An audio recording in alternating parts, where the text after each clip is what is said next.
Just take it in that today the people, we the people, have stopped terrorism. Not the good-for-nothing police, absolutely good-for-nothing police, not the CIA, not the FBI, not the MI5, not the MI6. The people have stopped terrorism today. This is a terrorist base, and we should not disguise it as anything else. Thank you very much. I bring greetings from Dorset Health Branch. Now, health workers have got a very, very important act of solidarity. And I want to talk, you've all seen it on your screens, because Israel has targeted hospitals. And as a result of that, 1,400 Palestinian health workers have been murdered. What's incredible is that they didn't leave those hospitals. As those hospitals were being targeted, they stayed to treat their patients. It's an act of courage. It's an act of self-sacrifice that they put the lives of their Palestinian brothers and sisters before their own. And for health workers in this country, it's not been overseen. And I can tell you the solidarity from health workers in the UK is real. During the COVID crisis, 1,000 health workers died in the UK, 54 doctors, 500 nurses and 500 care workers. 1,000 health workers, a lot of health workers in England and Wales, but there are 60 million people in England and Wales. Imagine 1,400 dying in an area of 2 million people. It's absolutely enormous. It's a terrible, terrible price. So, we say to people in Lockheed Martin, to people, and I hope you hear us, we appeal to you.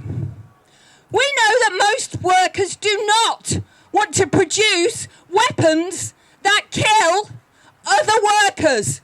Palestinians, children, women, men, who are just like you.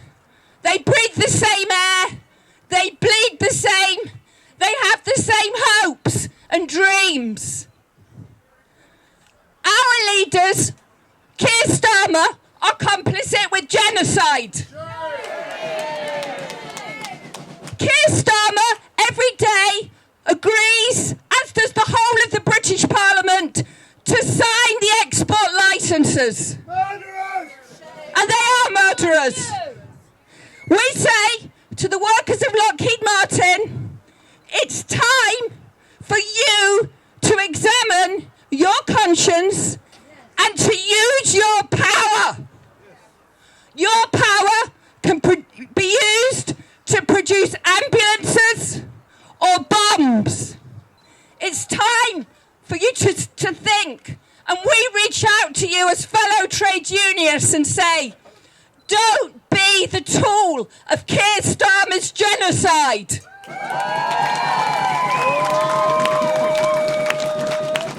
And people in the Palestinian movement and in the trade union movement will stand with you, and you will be on the right side of history.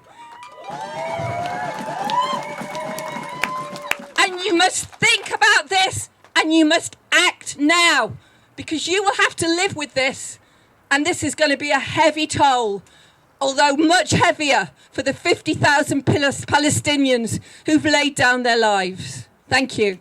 Lockheed Martin, shame, shame! Lockheed Martin, shame, shame! How many kids have you killed today? How many kids have you killed today? Lockheed Martin, UK! Lockheed Martin, UK! All the crimes in your name! All the crimes in your name! Lockheed Martin, shame, shame! Lockheed Martin, shame, shame! How many kids have you killed today? How many kids have you killed So, why am I here on a random industrial estate in Havant? I should be at a queer rave somewhere. It's June after all. Why am I here? A non-binary, transgender person struggling for Palestinian liberation. For a start, when you see the suffering of the Palestinian people, it doesn't matter what another culture might supposedly think of me. The scale of indiscriminate death, destruction, and pain wrenches at my soul. I find love, grief, and pain for people that I've never known. Because love is our call to action. And love is the reason we are all here today. Love for a place and a people some of us have never known. Love for a place that some of us should call home. Of course, I dream of, and I will fight for Palestinian queer liberation.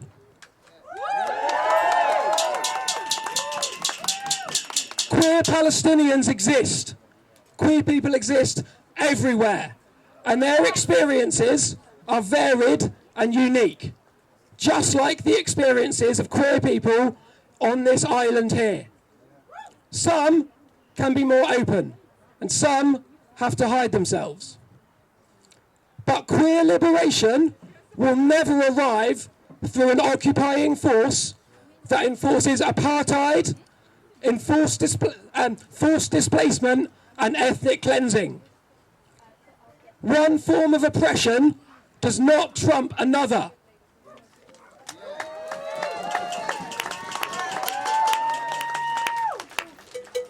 Pride events with the theme Love Without Borders are just a bit ironic in a city with a 30-foot high concrete wall.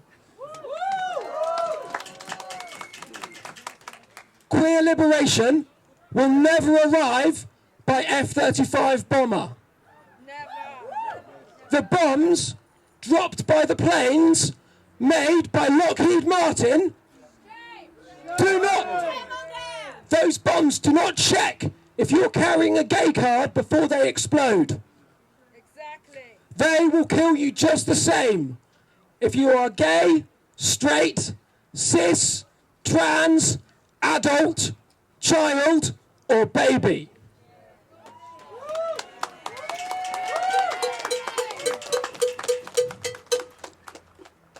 This is a quote from the community-generated archive, Queering the Map, that gives just a little snapshot of a queer experience in Palestine. I'm a gay Palestinian man in Gaza. I'm hated by my people for being gay, and I'm hated by the Israelis for being Palestinian. I am so lost and alone. It always feels like I would have to give up parts of my identity to exist, and that I would never be accepted by anyone. But I know, and I have realized, that I have to stay strong, to fight for my rights, not only as a gay person here, but as a gay Palestinian person. I have found peace within myself, and now I have realized I have to be strong. LGBT rights for everyone, everywhere. Be strong, don't give up, free Palestine.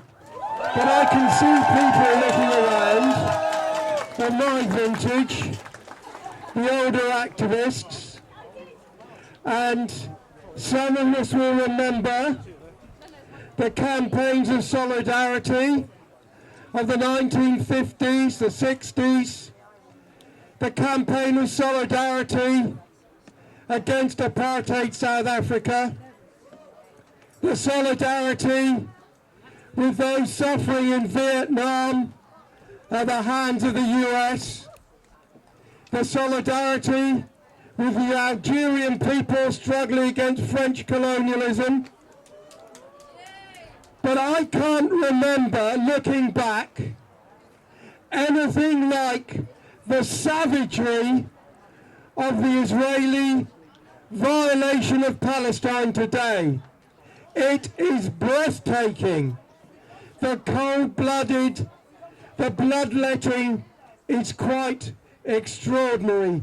And we have here, in this country, I think, a special historic responsibility when we look at that savagery. Because, of course, because of the impunity granted by our government, but also because of history. Because there is a long, unbroken connection between the role of the British government today and its role in Palestine a full 100 years ago. And it was then that Winston Churchill declared his support for a Zionist state in Palestine because he said it would be good for the empire. And of course he meant the British Empire. And when Palestinians resisted the British presence and the Zionist settlement, it was Winston Churchill who brought in tens of thousands of British troops. He brought in the hated black and tans, the British paramilitary force, which had been used against the nationalist movement in Ireland. And when that didn't stop the Palestinian resistance, he brought in the RAF to bomb Palestinian villages and towns in one of the first uses of air power against the civilian population. And that British military offensive against the Palestinians, of course, went on through the 1920s and 30s. But it wasn't the British alone. Increasingly, the British worked alongside the Zionist militias. They armed and trained the Zionist militias like the Haganah and the others.